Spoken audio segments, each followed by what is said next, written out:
Hello and welcome to the Legacy Crusaders YouTube channel. My name is Benji, and today we're going to be going over 5 tips regarding evenly matched, which is seeing a lot of play this format. First thing to know is that evenly matched makes your opponent banish cards from their field is a player action and is not a card effect in a technical sense, meaning monsters that are unaffected by card effects can be banished by evenly matched because your opponent's forced to make that choice and banish cards on their field. It is not the effect of evenly matched that is banishing the card, it is the player action. The player is being required to banish the card, so cards like Raid Raptor Ultimate Falcon are affected by evenly matched in a sense, and so are cards like the Arrival Cybersat Ignister. Keep in mind that your opponent may not choose to banish these cards, but if they have a bigger field, like when they play Raid Raptor Ultimate Falcon, there's a good chance that they will banish it.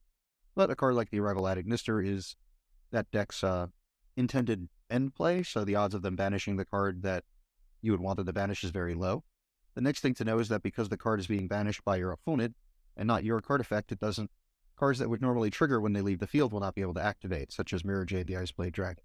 Now, Mirror Jade won't be able to activate for 2 reasons. One, it's not leaving the field by your card effect, it's leaving by a player action, but also, cards that are in the face-down banish zone don't know where they are, so they can't activate their effects. Cards in the face-down banish zone cannot activate their effects either way. So Mirror Jade wouldn't have activated either way. If you were to banish your opponent's Skystriker Ace Kagari and your opponent had Skystriker Ace Ray in the graveyard, it would also not be able to activate, and the reason is that the card was banished by a player action and not by opponent's card effect. So this is more of a scenario which applies in this tip. So Mirror Jade being banished face down would prevent it from activating because it's face down. Kagari being banished face down prevent Ray from activating because it's by a player action. Next, we'll go over a couple of counters for evenly matched. If you believe your opponent's on evenly matched, you could decide Artifact Lancia, which would prevent them from using evenly matched against you on their turn, which is most likely when they're going to use it. They'll let you set up a board and then attempt to make you banish all of your cards face down. So Lancia can counter that. It's also pretty decent this format against Kashtira, considering a lot of their cards require things to be banished face down in order to accomplish anything. So it's just not a bad side deck option.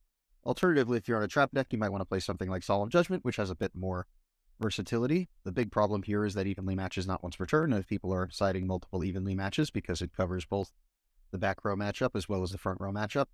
Even if you use Solemn Judgment, you might just pay half your life points to just get evenly matched anyway. Some decks that have the room can also play Crossout Designator as a way to counter evenly matched. You could play evenly matched against your opponent, but also use Crossout as a counter to the card itself. My favorite way of stopping evenly matched is by giving my opponent a card, using cards like Set Rotation to put a card on their field. This one's pretty funny because it's quick play. You can do it during the start step of the battle phase, so they've committed to their battle phase before they know they can't actually use evenly matched from their hand. That doesn't mean they can't use evenly matched if it was face down on their field. Although if you did activate Set Rotation and gave them a card, suddenly they would have 2 cards on the field, the evenly matched and the field spell that you set face down. So that would weaken the effectiveness of the evenly matched.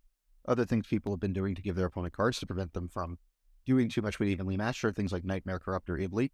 Although giving our opponent Ibli in this format, if you're playing a trap deck yourself, let's say you're on Labyrinth and you're trying to counter evenly matched, giving your opponent an Ibli means they could potentially make a Linger Rebo, and Linger Rebo counters trap cards, so that might not be the best play, although it would stop evenly matched. Another thing to mention, because there's a lot of new players of Master Duel and they're getting surprised by this every day, is that tokens cannot be banished face down. So if your opponent controls a token and you activate evenly matched, they have to banish cards other than the token. And you can do this even if they control 2 tokens and you wanted to activate the evenly matched in your hand. They have to banish as many cards as possible until they control the same number of cards that you do, with the exception of tokens. The tokens cannot be banished, so if they have cards that aren't tokens, they must banish those first. If they have 2 tokens and you only have evenly matched, they still have to banish all cards except for their 2 tokens. And while we're talking about tokens, there's some pretty funny interactions that I'd like to mention that tokens can be used for. They also fall into counters for evenly matched. One of them is in Plunder Patrol Ship Jord can summon a token to your opponent's field. Currently, the Plunder Patrol deck is being run with Runic, so if you use Plunder Patrol Ship Jord to give your opponent a token, if they try to crash a token on the next turn, if you're playing the Runic engine, you can use Runic Slumber to make it so that the token not actually crash, and it will stay on the field. And if it stays on the field at the end of their battle phase, they wasted their battle phase and didn't get to resolve evenly matched, forcing them to set it. Then if you're playing things like Runic Destruction, you can then pop the set cards and hopefully destroy the evenly matched before they get to use it on the following turn. I actually like the Runic Plunder deck. I think it's pretty cool, giving your opponent a token and activating Revelry of the Warlords. I'm personally playing a Orcus Phantom Knight deck right now, and when I summon Yursu, I give my opponent a token, and I set Phantom Knight Wing and use it to protect my token, so that if they try to crash it, they get stuck with the token. It's also a decent counter versus Kashtira at the moment. And the last thing you should know about evenly matched is that if you have evenly matched in your hand, you can, or even if you don't have evenly matched in your hand, you can go into the battle phase to bluff that you have evenly matched. The declaration of battle phase is actually a very scary thing.